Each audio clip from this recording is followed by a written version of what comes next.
Powered by the Montana Television Network. Montana This Morning continues on Montana's News Leader.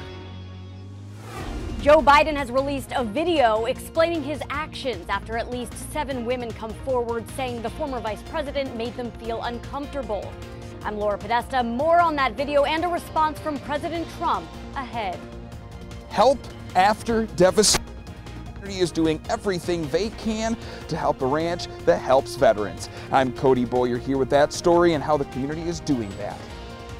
Good morning to you. Welcome to your Thursday. It is 6:30. I'm Missy O'Malley with Chet Lehman. Matt Elwell will have our forecast here in just a moment. Our top story for you now that we've been following for the last few days. 7 women are now saying former Vice President Joe Biden made them feel uncomfortable with unwanted physical contact. Biden released a video yesterday promising to be more mindful of other people's personal space. The CBS's Laura Podesta reports, though, one of those women noted that he didn't apologize in that video. Former Vice President Joe Biden defended himself in a 2-minute video posted to Twitter. I've always tried to make a human connection. That's my responsibility, I think. I shake hands, I hug people, I grab men and women by the shoulders and say, you can do this. But he acknowledged that times have changed and the physical displays of affection he's known for are no longer acceptable. I always believe governing, quite frankly, life for that matter, is about connecting with people. That won't change, but I will be more mindful and respectful of people's personal space.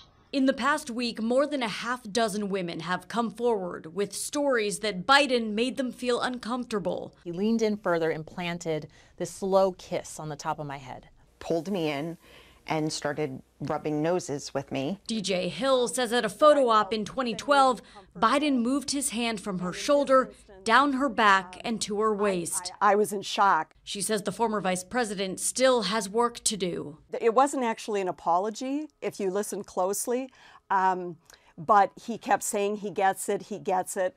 For me, it's words, but it's also actions. On Wednesday, President Trump was asked if Biden should apologize. No, he's going to make his own decisions. He's very capable of making a decision. He also wished the former vice president good luck. Laura Podesta, CBS News.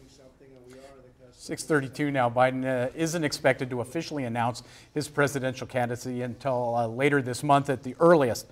But tomorrow he does make his first public appearance since these allegations began at a labor union event in Washington, D.C. Oh, moving on. Yeah. Okay. Temperatures this morning not too bad, into the 30s for most of us. We even have some 40s on the map there. 47 in Livingston, 44 out toward Whitehall. Pretty comfortable conditions as we're starting the day, mainly because we have a little bit of cloud cover sticking around. I can't rule out some passing showers in the mountains, but most of us stay dry today. This is going to be a much milder afternoon with less wind. We do have showers heading this direction. We're going to outline all those rain chances coming up here in just about 10 minutes. Thank you for that, Matt. It is now 6:33. Last month, President Trump signed into law legislation that would ban any new mining operations on the doorstep of Yellowstone National Park, and environmental groups applauded it. But that new law only applies to public lands, not privately owned land. MTN's Carson Vickroy was in Gardner last night, where the Crevice Mining Group held a public meeting. Crevice Mining Group is hoping to mine gold near Jardine on private land. This comes after President Trump signed into law the Yellowstone Gateway Protection Act that bans mining on 30,000 public acres of the Custer-Gallatin National Forest. However, this could be beneficial. Mining provides really good paying jobs worldwide, and particularly here in the United States, but it provides the raw materials, things that we need in our everyday lives. The Treasure State is no stranger to mines. In fact, it is the 7th largest producer of gold in the U.S., but many residents from across southwest Montana have many reasons to oppose this mine.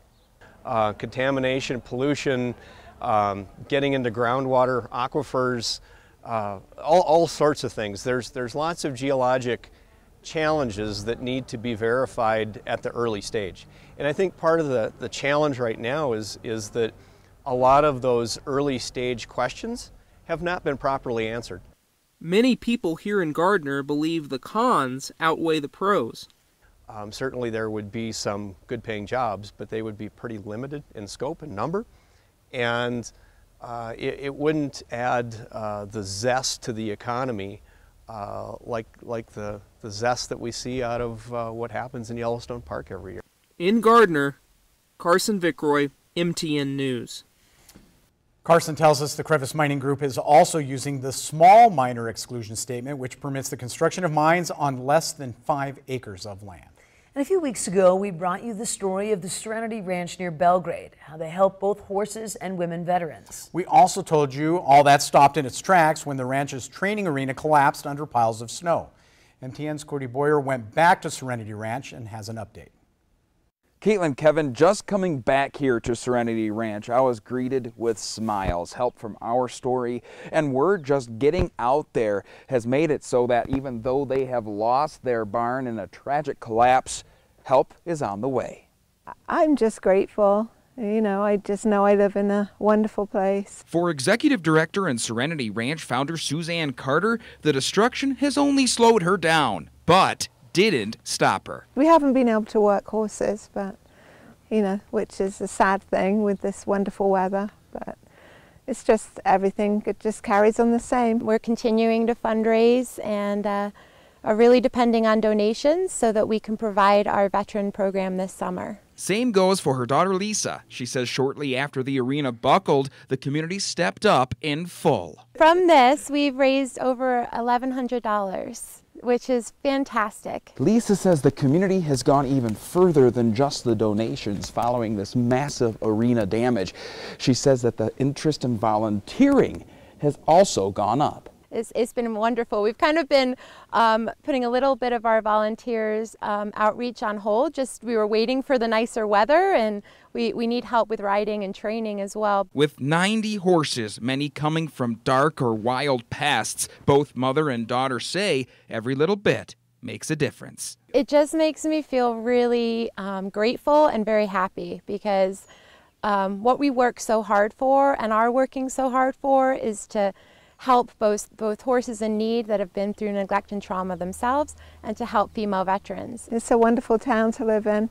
The community is amazing.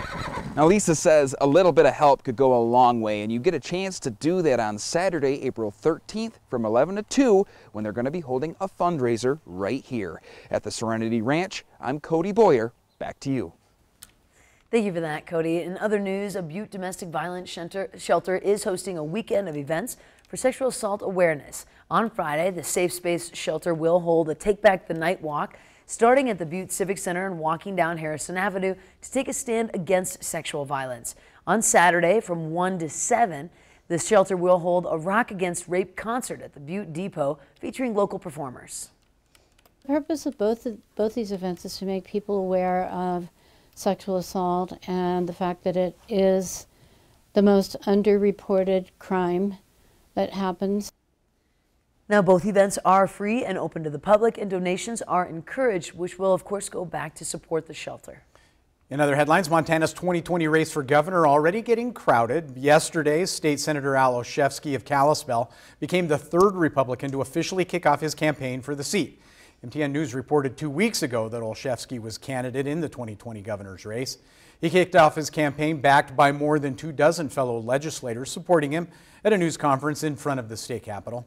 Kalispell State Senator joins 2 other prominent Republicans already in the race for governor, Attorney General Tim Fox and Secretary of State Corey Stapleton. Republican Congressman Greg Gianforte also is said to be considering the race, but has yet to announce publicly his 2020 campaign plans. Olszewski ran last year for the U.S. Senate, but came in 4th in a 4-way Republican primary to challenge Democratic U.S. Senator John Tester. Olszewski, an orthopedic surgeon, said he'll make affordable, accessible health care a centerpiece of his campaign. And it is a sure sign of spring. Plowing in Glacier National Park is underway as crews work from west to east to open the Going to the Sun Road for the summer. Park spokesman Lauren Alley says it takes plow crews about 3 months to plow up to Logan Pass and install hundreds of guardrails. This year, pavement preservation will follow behind plows since paving can't happen until the roads are clear of snow. There is no ski, snowshoeing, hiking, or bicycle access beyond Lake McDonald Lodge while crews are working.